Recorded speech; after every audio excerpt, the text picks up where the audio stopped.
بسم اللہ الرحمن الرحیم۔ فعل الامر۔ گزشتہ 5 ماہ سے اس چینل پر کوئی ویڈیو اپلوڈ نہیں کیا، اور ابھی کچھ طلبہ کے کومنٹس دیکھے تو جی چاہا کہ اس سلسلے کو دوبارہ شروع کروں۔ اللہ پاک ان کو جزائے خیر دیں جنہوں نے تنبیہ کی اور یاد دہانی کرائی کہ میں اس سلسلے کو جاری رکھ سکوں۔ تو فعل الامر تک ہم پڑھ چکے تھے، فعل مضارع۔ اب فعل الامر، فعل امر یعنی وہ فعل کہ جس میں مخاطب سے کسی کام کے کرنے کو طلب کیا جائے کہ یہ کام آپ کریں۔ مثالیں ہیں: العب بالکرہ، العب کھیلو، بالکرۃ گیند کے ذریعے سے، بال سے۔ کرہ کہتے ہیں بال کو، اس کو عام طور پر ہم عجمی لوگ جب پڑھتے ہیں تو کرہ بولتے ہیں، کرہ، حالانکہ یہ کرہ نہیں ہے، تخفیف کے ساتھ ہے، تشدید کے ساتھ نہیں ہے۔ العب بالکرہ، کھیلو گیند سے یا بال سے۔ اطعم قطک، کھلاؤ اپنی بلی کو، قط بلی کو کہتے ہیں، اطعم قطک، اپنی بلی کو کھلاؤ۔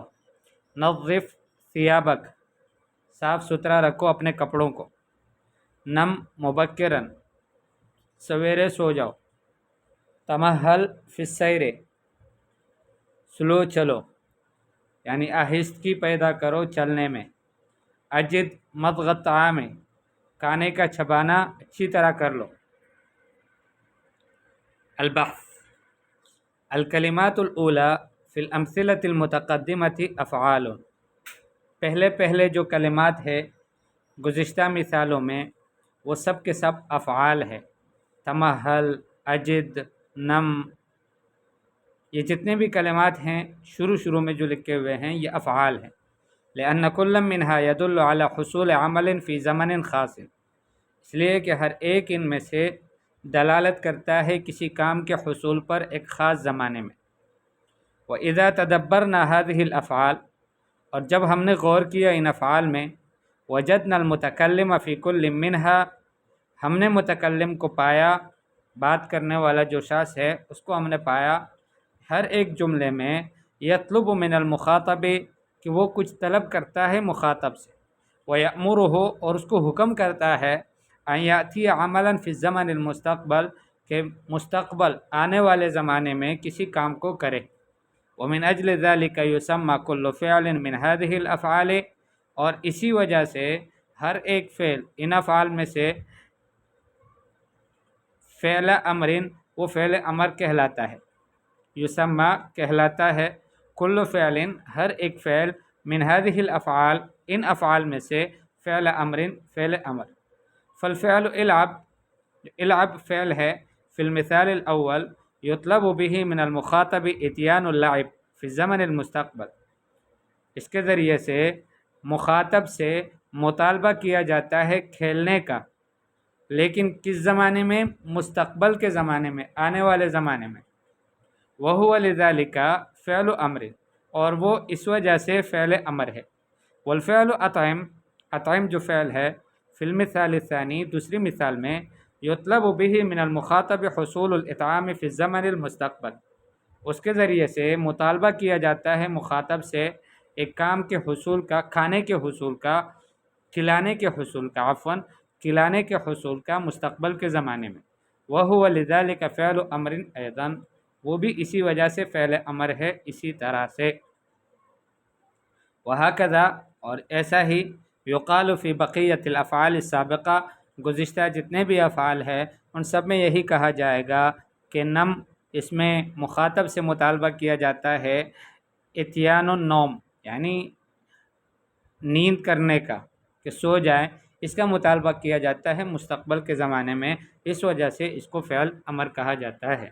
القاعدہ، فعل الامر هو كل فعل یطلب به حصول شیء فی الزمن المستقبل، فعل امر ہر وہ فعل ہے کہ جس کے ذریعے سے کسی چیز کے حصول کا مطالبہ کیا جاتا ہے مستقبل کے زمانے میں۔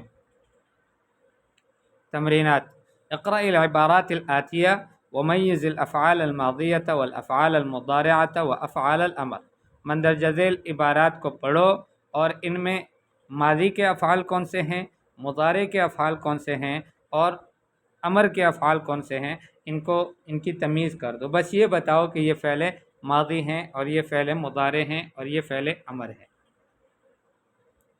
جنى الفلاح قطنه وباعه ثم اشترى ببعض ثمنه ما يحتاج إليه. نظر الطفل إلى الطائر وهو يحلق في السماء فأحب أن يطير مثله. هبت العواصف ليلا فأطفأت المصابيح واقتلعت بعض الأشجار. سطأ الذئب على الغنم فافترس واحدة وفر هاربا. اصل میں پچھلی دفعہ جو میں نے کچھ دروس پڑھائے تھے اس میں میں نے ان سارے جملوں کا ترجمہ بھی کیا تھا، لیکن وہ وقت زیادہ لیتا ہے۔ میں اگر سارے تمرینات کا ترجمہ کروں ساتھ ساتھ تو یہ پھر بہت وقت لے گا، اس لیے میری گزارش ہوگی کہ سننے والے کو اگر کہیں پر مشکل پیش آتی ہے ترجمہ کرنے میں یا سمجھنے میں تو وہ کمنٹ میں ضرور پوچھیں، یہیں پر پوچھ لیں، اور یہاں پر نہیں پوچھنا چاہتے تو پھر وہ مجھ سے واٹس ایپ پر رابطہ کر لیں اور وہاں پر مجھ سے باقاعدہ اس کے بارے میں تفصیل سے میں انشاءاللہ اس کو بتا دوں گا۔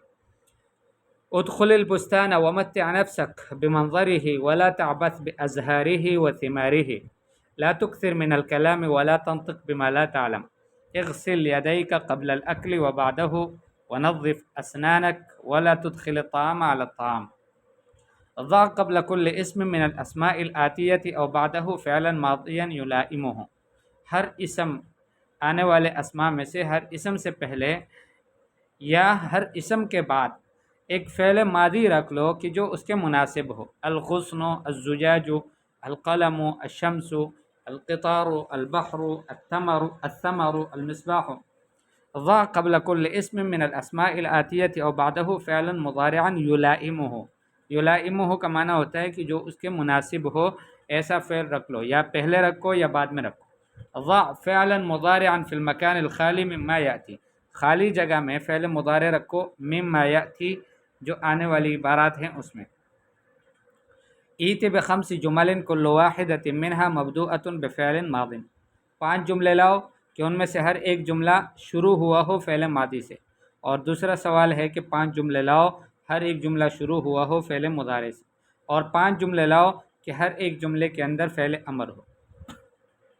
ایت باربع جمل بكل منها فعل مضارع، 4 جملے لاؤ کہ ہر ایک جملے میں فعل مضارع ہو، بحيث تكون احرف المضارعة في الافعال الاربعة مختلفة، لیکن شرط یہ ہے کہ احرف المضارعہ جو ہے حروف اتین حمزہ تھا یا نون جو افعال مضارعہ کے شروع میں آتے ہیں یہ ان میں مختلف ہونے چاہیے، یعنی سب جملے جو ہیں وہ یا سے شروع نہ ہو بلکہ کوئی ایک جملہ الف سے، حمزہ سے، دوسرا جملہ تا سے، تیسرا یا سے اور نون سے، اس طرح سے۔